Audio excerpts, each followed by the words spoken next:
Hello and welcome to the Burn the Ships podcast. We are back with one of my favorite. I've known on Twitter for years, but just one of my favorite people on Twitter. Used to work at eDraft and then is now at FanDuel. And then just Monday broke news, which was all over the baseball timeline. Jessica Kleinschmidt, thank you so much for coming on. Thank you for having me. Way to drop eDraft Sports. It's an old school drop there. It was awesome.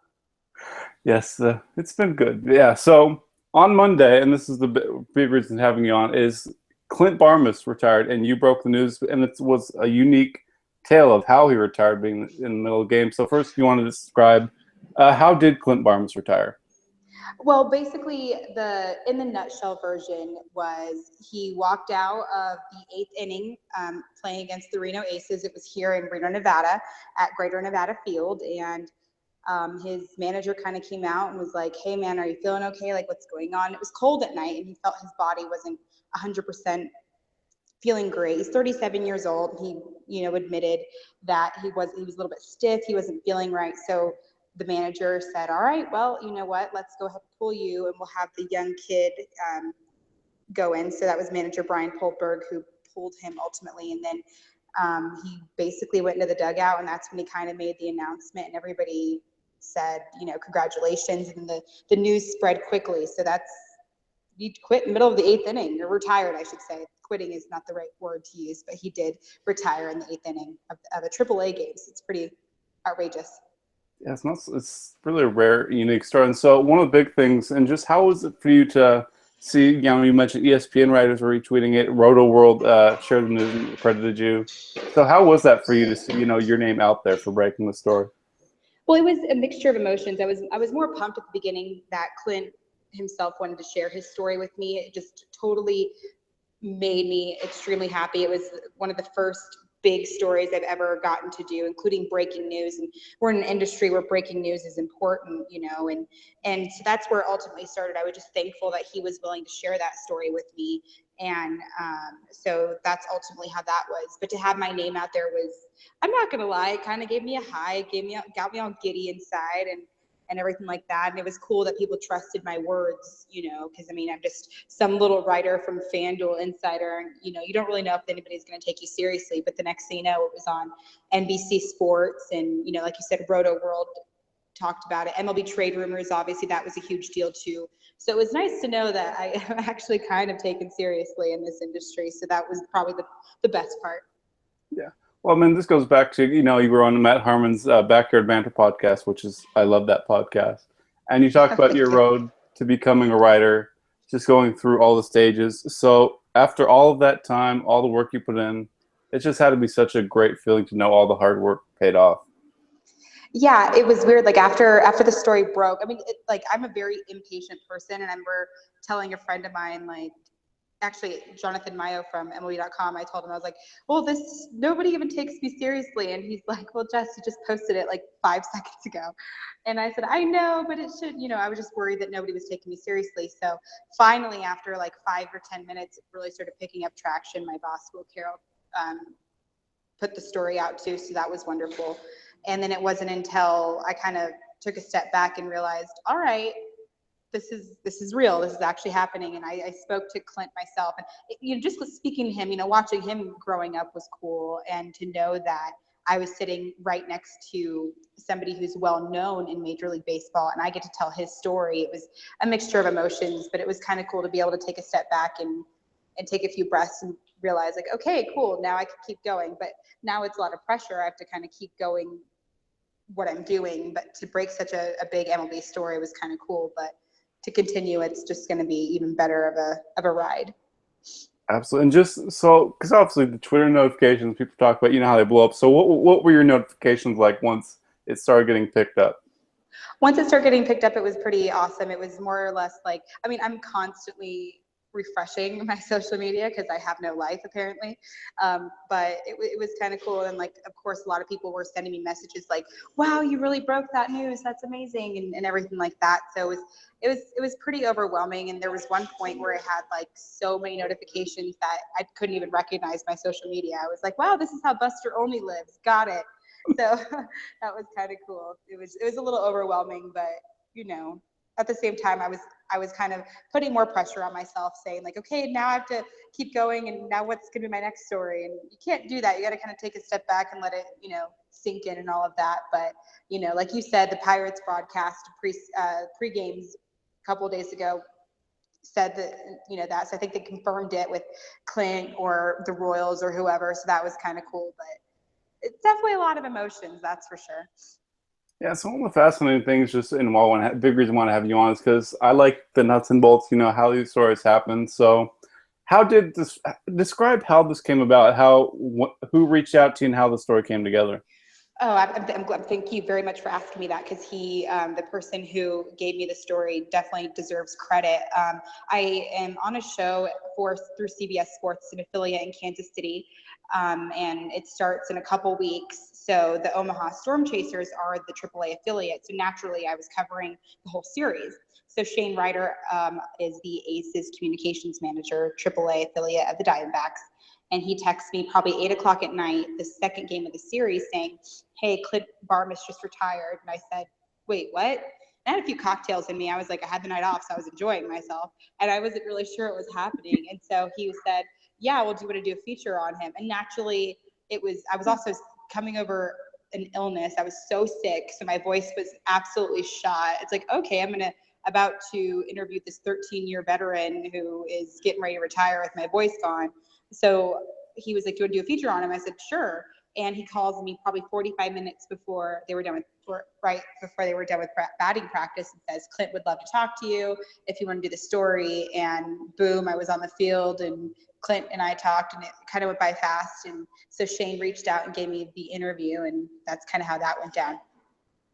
And so, what was that interview like with Barmes? Talking about, obviously, because long MLB career, so I'm surprised it's kind of an emotional thing, After, this has been a big part of their life now; they're stepping away from it.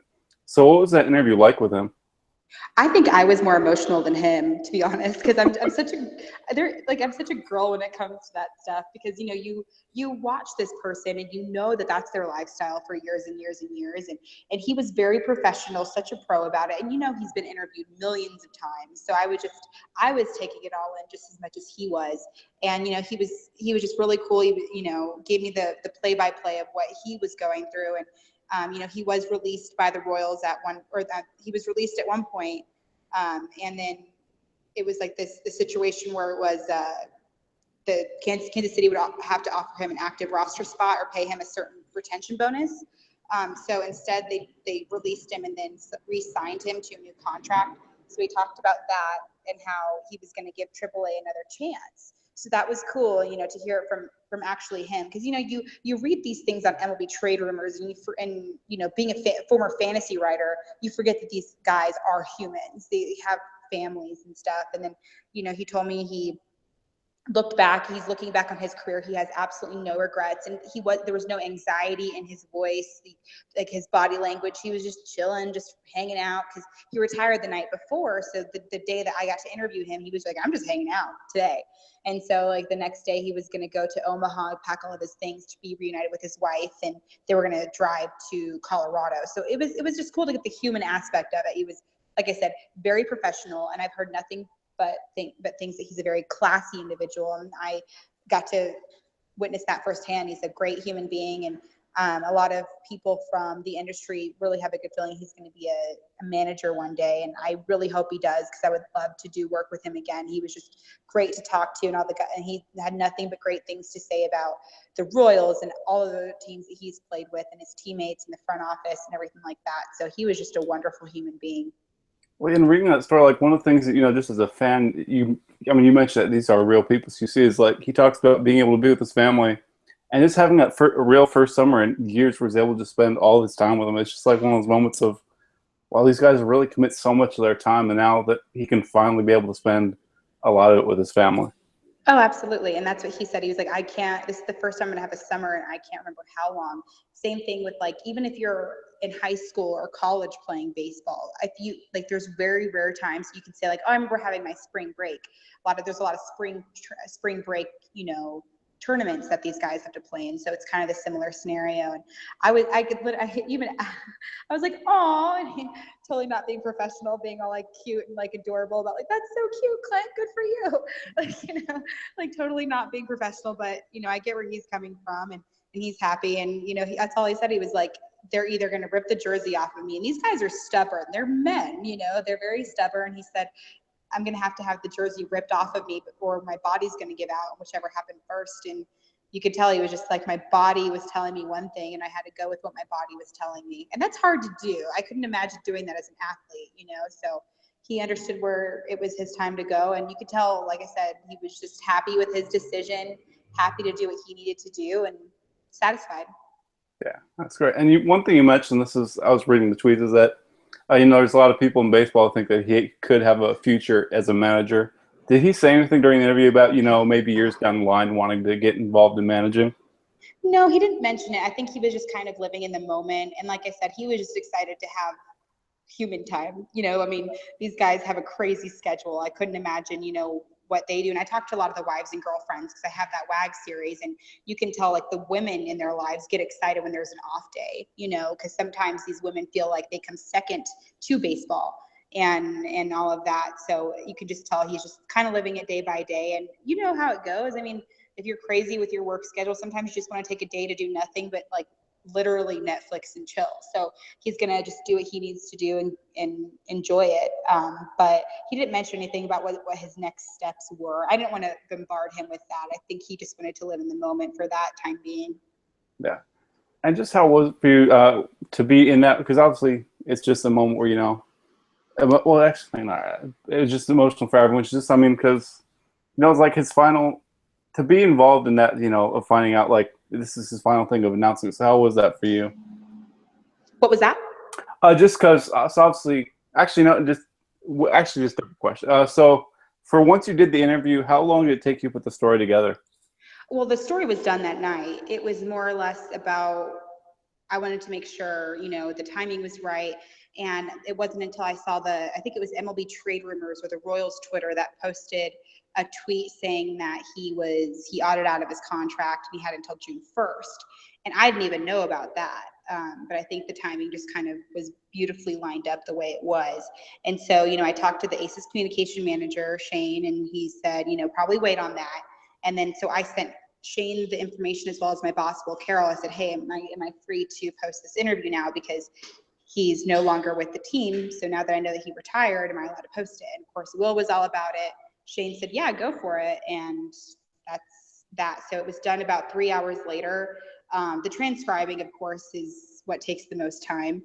But it was done on Sunday night, and I think I posted it Monday. So it was done pretty quickly. As you mentioned, going forward, obviously, you know, you kind of felt that pressure of, you know, just having to put out more stories like this, you know, continue. Tell us your names out there now. So just what are you looking forward to with this? I have a lot more confidence now. One of my biggest fears, weirdly, as a sports journalist, is to interview players, and that's one-on-one isn't so bad. It's like I actually get more nervous with the post-game press conferences because I get nervous I'm gonna ask a stupid question. Most of the time, you don't have to ask the questions because you have the talented people that already beat you to the questions. You know, if you're surrounded by Susan Slusser or anybody like that, you don't have to worry about it. She's probably going to ask all the perfect questions. And I feel like I'm a little bit more confident, and it feels more of like a job as opposed to a hobby and what have you. So now I just feel better about that. I'm almost looking much like just kind of being like with those bigger interviews, being afraid to ask the wrong question. I mean, obviously, as people talk about this, but it's just like there's that pressure to do it. But just, you know, as you mentioned, getting that confidence, that's just huge. It is, especially, you know, I mean, I don't hate to use this card, being a female in the industry, a lot of times it's difficult because you kind of sometimes just look like a placeholder. And I used to be a very talkative person, but for some reason, when it comes to interviewing people, I'll have nothing to say. I always get, usually for the most part, the quotes I need, but then sometimes I'll go home and say, shoot, I wish I would have asked that, but I was too nervous to.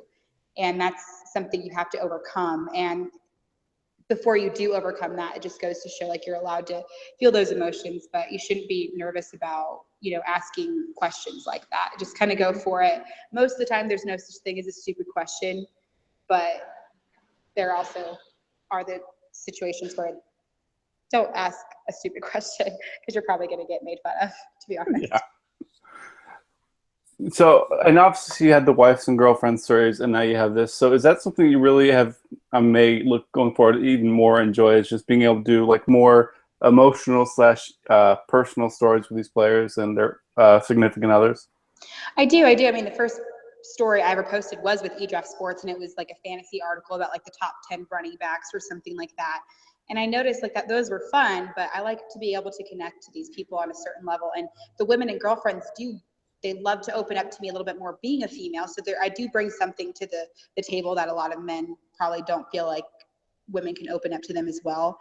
But yeah, I love being able to tell their story. It's such a humbling experience when they can trust you with personal stuff. A lot of women opened up to me and give me very intense, deep personal views into their lives and their husbands and boyfriends' lives and so and so forth. So it's definitely something that I've been enjoying for sure. I think you mentioned this before. Is that something? I think I heard that you were looking at bringing that back as well, doing more for the wives and girlfriends series. I am. I've just been overwhelmed with so many other things, and I'm getting back out there and asking anybody if they want to participate. I've sent some interviews out, so I'm just waiting for them to come back to me because just the way that I work, it's difficult for me to kind of sit down and get interviews done. But I'm still in the process of bringing those back. It's just kind of been a thing that I put on the back burner for the time being. And real quick before wrapping up, obviously, just thank you so much for coming on. So, talk. What is the Casey Radis thing that's going to come out soon that you're doing? That is called Sweet Action, and it is through CBS Sports, an affiliate in Kansas City. I'm doing that with my good friend Zol Lopez, and it's going to be obviously a lot of Royals-based stuff, a lot of NBA that I have to pretend to know, and it's going to be a lot of stuff based around that area. But we're also, of course, going to cover the national stuff, and that begins in 2 weeks when I get back from Los Angeles. So that'll be really fun. It'll be good, just of course, to get my name on that side of the world. So that'll be cool to get started. And for people not in the Kansas City areas, like, is there a podcast or another way they can listen to it? Oh, I'm sure I think we have links on our on the website that you can listen to it, and I'm sure there'll be podcasts that we can refurbish for everybody. Awesome. And just real quickly before we go, is there anything you have coming out on FanDuel soon?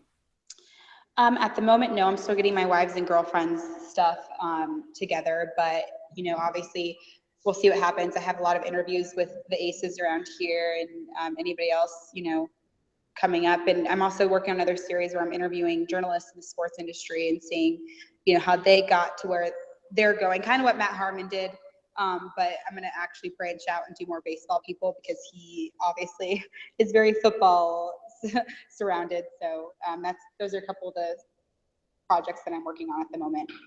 Awesome. And I must say I have enjoyed the quizzes you've been putting out. I think everyone I've taken so far, and I've done pretty well until the baseball one today, which I know. I threw in some pretty difficult ones that even I was surprised with because, it's like, oh, okay, that's right. I forget that he was drafted by another team, even though he debuted with another team.